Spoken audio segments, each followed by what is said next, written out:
All right, Savages, co-main event, UFC 314. We got Paddy Pimblett and Michael Chandler. How intense is that? I feel like I was always counting Paddy out. Like he just Every hasn't earned it every enough, you know? Paddy fight is fun, and every Michael Chandler fight is fun. It's gonna be fun. Yeah, I was not surprised when the matchup like came to fruition. I was like, that makes a lot of sense. But we have the established Michael Chandler, exciting, but he just runs into the top five killers of the lightweight division, and so he doesn't have a winning record, but he established himself and hangs with these guys. Charles Oliveira, He like, hurts everybody. nearly knocking people out. And then we got Paddy, who's coming up from the bottom. We really haven't seen him really rise to the occasion. He had that boring fight against Tony Ferguson, pardon my French, but and Eked then it out against Jared Gordon. Good win against Bobby Green, but a lot of guys have been highlighting Bobby Green recently. It's a big step up. right, it's a big step up, and I don't think he's up for the challenge. I think Michael Chandler's very stable in where he's at, talent wise, excitement wise, and I think where Paddy brings to the table is that creative jujitsu that he has. I think in Flying his triangles. yeah, off the fence. He's just so unorthodox and very confident, and so I think that could catch Chandler by surprise.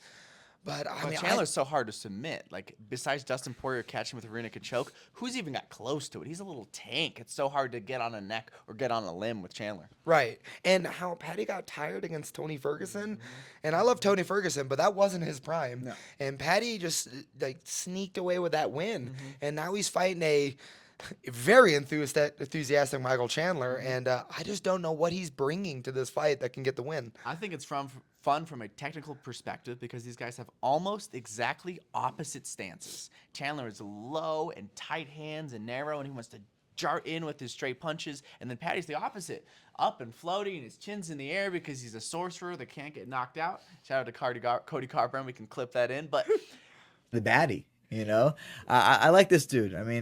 I thought his fight was entertaining. He was almost hurt. He says he's a sorcerer. They don't get knocked out. Ended up finishing his. Thank you to the sponsor of this video, Axon Integrative Health. I've added their treatment to my weekly recovery routine, and I have seen substantial results. They are the only chiropractic neurology clinic in Denver. If you have any pain or discomfort, give them a call and try Axon today. Link in the description below. But chin up, and it's a lot of kicks, and it's a lot of check hooks. It's completely opposite style. So that's fascinating to me. I think the kicks of Paddy Pimblett are going to be really interesting. If I'm him, I'm low kicking Michael Chandler. He tends to get hurt to that calf. It's happened. He's lost the title for it in Bellator. He's had knee injuries. That's just something that's going to be there, is finding some low kicks. For Chandler, getting low and hitting that body with the cross like he likes to, trying to come up top with his hook, trying to find his straights, if he can press Paddy back to the fence. Fascinating matchup from a technical perspective. What do you think, Ryan? You haven't got a chance to dig into this one yet. Oh, all good. I don't want to sound critical, but analyzing both these guys, there's holes in their striking on both ends. Chandler, his opposite hand's pretty low at a lot of the time, and he's been caught before. Paddy hasn't been put out like Chandler did got caught He's against a scouser. Oliveira. He can't get knocked out. But he's gotten clipped plenty of times, probably by people that don't hit quite as hard as a Michael Iron Chandler, who brings that conditioning, brings that physicality, tough as nails, really tough out against Charles Oliveira, who couldn't submit him over 5 rounds, even though he got the back. Paddy and him, inevitably, at some point in the fight, I see hit the ground. I don't think Paddy's going to be able to submit him. So then it's like, are you going to get up? Are you just going to fight off your back? Are you going to wait till the next round starts? Chandler has won rounds before by getting that full guard, that strong wrestler base, and just landing some elbows and riding out some top control. Interesting fight, guys. Who we got and how. It's prediction time. Man, I'm just quite jealous that Michael Chandler got this opportunity. Everybody And wanted it. I think Chandler's going to do the same thing I would have done, and which is he's just going to sit in that pocket, hit him hard, and I think Paddy just puts himself in unfortunate circumstances. Yeah, so I think his chin's going to be up, it's going to get touched, and I think a Scouser is going to get knocked out. I feel like there's two Chandlers. There's the Chandler that does not pace himself and goes 100 miles an hour, and the Chandler that does. In the last Oliveira fight, he paced himself. It went 5 rounds. He had some success late. He probably maybe paced himself too much. He got stuck with him on his back and rode out 3 rounds with him on his back, which you can't do. But there's two Chandlers. Is he going to come out and try to blast Paddy out of the water in the first round? And if he doesn't get him, is he going to be a little tired and have some openings, like with Dustin Poirier, like with Justin Gaethje? Or is he going to pace himself? Really interesting matchup.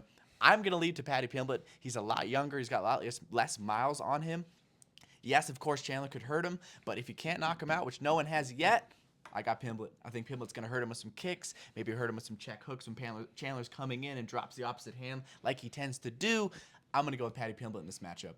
No. I'm gonna be a devil's advocate in my own prediction, but one interesting thing that I'm excited to see is Chandler's only fought like the top 5 guys, right? And This is a big step down in the rankings. Yeah, and there's such thing as like a healthy fear. Like if you fear your opponent, you're sharp. Like you want to, be, elusive and like creative. Like you're sharp, right? Where now he's fighting a little down in the rankings, and so how overly confident is Michael Chandler going to be? And now I'm just curious on how he performs in that first round. All right, that's going to be interesting. The first round's fascinating. What do you think, Ryan? Official prediction? I'm going to go Michael Chandler on this one. I think it's going to be really hard for Paddy to submit him. I think Chandler, like you said, has fought so many just top-of-the-line competition. Hasn't won all of them, but he's beaten some of them and really pushed them to the limit in those matchups. I think he can push the physicality, the wrestling, the power, and he wins a decision over 3 rounds to me.